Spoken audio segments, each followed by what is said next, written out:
मस्त रंगीज, welcome back to our channel. आज हमारे साथ हैं Gujarati television and Hindi television की जानी मानी अभिनेत्री हार्दिका जोशी, जिन्होंने हमारे हिंदी टेलीविजन को काफी अच्छे और जाने माने शोज दिए हैं, जैसे कि साथिया, साथ निभाना साथिया और मस्त मौली जैसे कई जाने माने एंड फेमस शोज दिए हैं। आज हम उन्हीं की जर्नी, उन्हीं की जुबानी सुनेंगे। सो हार्दिका, सबसे पहले मैं ये जानना चाहता हूँ कि एक्टिंग की जर्नी तुम्हारी कब और कहाँ से शुरू हुई? किस एज में तुमने डिसाइड किया कि तुम्हें एक्ट्रेस बनना है और कैसी रही तुम्हारी अब तक की जर्नी? मोहित, मैंने अभी एक्चुअली कभी डिसाइड किया नहीं था कि मुझे एक्टर बनना है। मैं बेसिकली रिपोर्टर एंड एंकर थी गुजरात में। और तब जब मैं रिपोर्टिंग वगैरह, एंकरिंग वगैरह कर रही थी, और तभी मुझे बहुत सारी एडवर्टाइजमेंट के लिए कॉल्स आ रहे थे। अच्छा। सो मैंने सबसे पहले मार्शल आटा मेकर का ऐड किया। उसके बाद मुझे गुजराती फिल्म ऑफर हुई और मुझे लगा कि जितना मैं एक महीने में यहाँ अर्न नहीं कर पाती हूँ, उससे ज्यादा मुझे 15-20 दिन की शूटिंग में मिल रहा है। एग्जैक्टली। तो मुझे क्या ही टेंशन है। तो मैंने तब सबसे पहले गुजराती फिल्म शुरू की। फिर तो वैसा था कि वो खून मुंह पे लगी चुका था, पैसे खूब सारे आ रहे थे। Correct. और काम करने में मजा भी आ रहा था और खुद को बहुत अच्छा महसूस हो रहा था। तो तब मैंने 2017 में डिसाइड किया कि ठीक है, मैं इसमें आगे बढ़ सकती हूँ। एंड 2019 में मैं मुंबई आई और मैंने शुरुआत की सबसे पहले गुजराती प्ले से। और उसके मैंने 300 शोज किए, लंदन एंड मस्कत, दुबई वगैरह। अच्छा, आपने थिएटर भी किया हुआ? या। अच्छा। एंड उसके बाद डेली सोप्स वगैरह मिलते गए और करती जा रही हूँ। ओह, वेरी नाइस, वेरी नाइस। वैसे हमें हमारे खुफिया एजेंट से भी पता लगा है कि आपको लिखने का बहुत शौक है। तो ये शौक कहाँ से आपको आया? कि किसी ने आपको इंस्पायर किया या फिर ऐसे ही कुछ फीलिंग्स ऐसी हो गई जिससे आपको लिखने का शौक आया? पहले मुझे ये बताओ, आपकी ये खुफिया एजेंसी है कौन? आज तक पता लगा बिग बॉस कौन है। राइट। बिल्कुल, वैसे उसका भी नहीं पता। ओके। ये वैसे था कि हम जब अकेले रहते हैं मुंबई में और स्पेशली फैमिली से दूर होते हैं, तो बहुत सारे जो भाव होते हैं आपके मन में ऑटोमेटिक आते जाते हैं। Correct. आप बहुत सारी चीजें महसूस करने लग जाते हैं, बहुत सारे शब्द ऑटोमेटिकली आपके अंदर आने लग जाते हैं। सो वैसे ही, और मुझे लिखने का शौक थोड़ा बहुत था। जैसे मैंने बताया कि मैं रिपोर्टर और एंकर थी, तो उसमें थोड़ा बहुत लिखाई पढ़ाई आ ही जाता था। तो और क्या ही कहूँ मैं। मतलब थोड़ी बहुत मोहब्बत मुझे महसूस होने लग गई। थोड़ा बहुत लिखने का शौक आ गया, जैसे माँ बाप के प्रति कुछ कभी लिख दिया, क्योंकि अकेले रहते हैं, वो फीलिंग से। तो लिखने का बस ऐसे मन होता गया, जो दिमाग में आता गया वो लिखती गई। और धीरे धीरे मुझे पता लगा कि मैं मोहब्बत के बारे में कुछ ज्यादा ही अच्छा लिख सकती हूँ। तो मैंने सबसे पहले जो शुरुआत की थी वो मैंने लिखने की शुरुआत की थी कि हार्दिका की मोहब्बत। अच्छा। सो मैं उसमें बहुत अच्छा ब्रेकअप लिखती हूँ। कि जिनके भी दिल टूटे हुए होते हैं वो उससे रिलेट कर पाते हैं। तो बस ये ऐसे ही आता गया है। तो हार्दिका, वैसे ये जो हमारा खुफिया एजेंट है ना, उसने हमें आपके बारे में बहुत सारी बातें बताई हैं। ओके। पर उसमें से एक बात जो मुझे सुन के शौक लगा कि आप गाना भी बहुत अच्छा गाते हो। ये मतलब इतना सारा टैलेंट अकेले मैनेज कर लेते हो या रखे हैं लोग इसके लिए? नहीं, अकेले मैनेज हो जाता है ये सारा कुछ। Very nice. ये भी अपने आप में एक टैलेंट है, जी, नो डाउट। सो मतलब गाना बचपन से आपको पसंद था या फिर ये बहुत बड़े होकर रियलाइज हुआ आपको? नहीं, मुझे गाना बचपन से पसंद था। मैं जब बहुत छोटी थी और उस टाइम पे मुझे याद था कि हम लोग रेडियो यूज किया करते थे। तो मैं दोपहर का 3 से 3:30 बजे का टाइम था, एग्जैक्टली याद नहीं है। तो 3-3:30 बजे कैलाश खेर जी के गाने आते थे, तेरी दीवानी और वो सारे गाने, सूफी सॉन्ग्स बहुत सारे उनके आते थे। और वो सॉन्ग मुझे बड़े पसंद आते थे। मैं लिटरली वेट करती थी कि वो आए, और उसके बाद से पता नहीं वो ऐसा सुनने का पागलपन हो गया था कि गुनगुनाना अपने आप आ गया। तो जैसे ही मैंने गुनगुनाना शुरू किया, धीरे धीरे जैसे बड़ी होती गई, चीजें सुनती गई, समझती गई, तब मुझे समझ में आया कि मैं अच्छा गा सकती हूँ। और मेरा ग्रुप भी बन गया था जिसमें काफी लोग सिंगर थे। तो थोड़ा बहुत उनसे सीख भी लिया, थोड़ा समझ भी लिया। So, आपने जो आपका लास्ट शो किया था मस्त मौली, लोगों ने आपको उसमें काफी पसंद किया जी। So, आगे आपके फ्यूचर्स में क्या प्लान है? किस तरह के प्रोजेक्ट्स आप करना चाहती हैं? और कोई ऐसा स्पेसिफिक डायरेक्टर जिसके साथ आप काम करना चाहती हैं, जिसने आपको इंस्पायर किया हो, जिसके काम ने आपको इंस्पायर किया हो? वैसे तो बहुत सारे डायरेक्टर हैं, मैं सभी के साथ काम करना चाहती हूँ। बट वैसे मैं चाहती हूँ कि अनुराग कश्यप जी के साथ मैं काम करूँ। अरे वाह। बिकॉज मुझे उनका बहुत ही रियलिस्टिक उनकी चीजें लगती हैं, उनकी फिल्में भी बहुत रियलिस्टिक लगती है। तो मैं चाहती हूँ वैसा कुछ करूँ। और रही कोई कैरेक्टर की बात, तो मुझे ना बड़े मर्दानी काइंड ऑफ कैरेक्टर बड़े पसंद है। अच्छा। जैसे रानी मुखर्जी ने जो कैरेक्टर हाँ, किया था मर्दानी में, या तो मुझे वैसे रोल करने हैं। दूसरे मुझे पॉलिटिशियंस वाले रोल भी करने हैं, जैसे राजनीति फिल्म आई थी जिसमें कैटरीना कैफ का जो कैरेक्टर था, मैं वैसे कैरेक्टर करना ज्यादा पसंद करूंगी। मुझे लगता है कि कोई अगर आपको कुछ बोलेगा तो आप बिना सोचे समझे एक लगा हाँ, बट मेरा मुझे ये लगता है कि मैं शायद हाथ से तो हाथ उठा पाऊँ ना उठा पाऊँ, मैं शब्दों का बाण जरूर मार सकता आप घूर के देखो वही बात हूँ। तो ये है। सो मैं आप मुझे ट्रैवल के मैंने आपके मतलब इंस्टा पे आपके कोई ट्रैवल डेस्टिनेशन कैसे कोई रील्स नहीं देखे, तो ट्रैवल करना पसंद नहीं है या फिर टाइम नहीं मिलता है या कोई ट्रैवल पार्टनर नहीं मिल रहा आपको? मुझे लग रहा है ये सारी चीजें है उसमें एक साथ ही होगी? या एक साथ हो गई, क्योंकि पहले तो वैसा होता है कि जब हम कोई शो कर रहे होते हैं, जब शो से फ्री होते हैं, तब ये होता है कि दूसरे शो पकड़ने की भागदौड़ स्टार्ट हो जाती है, ऑडिशन स्टार्ट हो जाते हैं, लुक टेस्ट स्टार्ट हो जाते हैं, तो उस बीच में कहीं जा नहीं सकते। हाँ। और जब शूट कर रहे होते हैं तब वैसा होता है कि 1 या 2 दिन से ज्यादा की किसी को छुट्टी मिलती नहीं है, Correct. तो उस चक्कर में तब नहीं जा सकते। तो मैंने वैसे अकेले ट्रैवल किया है, जैसे मुझे एक दिन अचानक से रात को सूझा था कि मुझे कोयम्बतूर जाना है। ओह। और कोयम्बतूर मुझे जाना भी किस लिए था, मुझे आदि योगी को मिलने के लिए जाना था। अच्छा। सो एक दिन रात को अचानक से सूझा और दूसरे दिन मैंने सुबह फ्लाइट की टिकट करवाई और मैं निकल गई कोयम्बतूर के लिए। इतना इंस्टेंट? सो मैंने सोलो ट्रैवल किया हुआ है, बट हाँ अब मैं चाहती हूँ कि पार्टनर के साथ ट्रैवल हो तो ज्यादा बेटर। तो ऐसे कोई फेवरेट डेस्टिनेशन जहां आप आगे ट्रैवल करना चाहती हैं?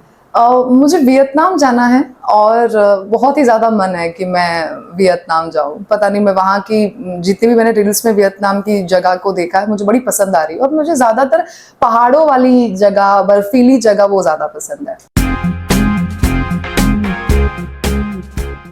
कोई फेवरेट ऐसा आपका फूड, मतलब आप जैसे अपनी फैमिली से दूर रहते हो तो अकेले कभी खाना पूरा बनाने का मन नहीं किया, हाँ। तो हार्दिका क्या बनाना चाहेगी ऐसा जो इंस्टेंट बन जाए और मजा भी आ जाए? ओके। वैसे तो मुझे सारा ही फूड पसंद है, खाना बनाना मुझे बहुत अच्छा लगता है और मैं सारा खाना खुद ही बनाती हूँ। ओके। और बट वैसे जैसे इंस्टेंट अगर मैं सोचूं तो कई बार मैं पानी पूरी बनाती हूँ क्या इंस्टेंट बात कर में, रहे हैं? या और वो मुझे बहुत ही ज्यादा पसंद है, मतलब मैं पूरे दिन पानी पूरी खा सकती हूँ। है? यस। तो वो ये मैंने बनानी सीखी थी लॉकडाउन में। अच्छा। कि तब वैसा था कि पानी तो आप घर पे बना लेते हो, मसाला भी आलू का आप घर पे कर लोगी, बट पूरी जो होती है वो मेन आप नहीं बना पाते हो। हाँ। तो मैंने उस टाइम पे लॉकडाउन में जब सब कुछ बंद था, पूरी अवेलेबल हो नहीं रही थी, सो तब मैंने पानी पूरी की पूरी बनाना सीखी थी। ओके। सो वो मुझे बहुत पसंद है। तो मैं पानी पूरी वैसा है कि अगर मूड खराब भी है, कुछ टेंशन भी है, थोड़ा सा ऐसा लग रहा है कि यार क्या हो रहा है, तब मैं पानी पूरी प्रेफर करती हूँ। वैसे मैं सारा खाना बनाती हूँ। तो आप पूरी भी घर पे बनाते हो? जी जी। तो ये किसी फैमिली मेंबर से आया है या बॉम्बे आके आया है? नहीं, ये फैमिली में से आया, बिकॉज मेरी मम्मी है वो मुझे लगता है कि वो दुनिया की सारी डिश बना लेती है बहुत अच्छे से, अरे वाह, और वो very बहुत ही टेस्टी बनाती है, मतलब सारी चीजें। अच्छा। तो मैंने उन्हीं से सीखा हुआ है सारा कुछ। तो आप मतलब जैसे शूट पे जाते हो तो how you manage your food and everything, तो आप सेट का ही खाना पसंद करते हो, प्रेफर करते हो, या घर से लेकर जाते हो बना के? डिपेंड मैं कितनी थकी हुई हूँ। अगर मैं थकी हुई नहीं हूँ तो मैं खुद घर पे फूड बना के फिर लेके जाती हूँ टिफिन पैक करके। हाँ। और अगर ऐसा लग रहा है कि शूट से आने में बहुत लेट हो गया और कल अर्ली मॉर्निंग वापस जाना है, तो फिर सेट पे जो खाना होता है वो मैं खा लेती हूँ। अच्छा। मैं खाने में बहुत चूजी नहीं हूँ। अच्छा, बहुत बस। choosy नहीं है।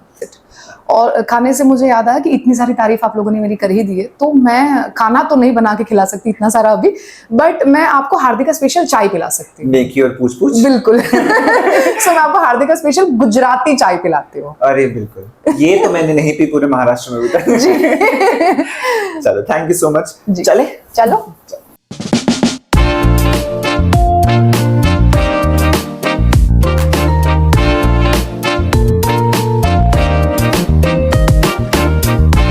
अच्छी हार्दिका स्पेशल चाय रेडी, चलो चाय पीते हैं।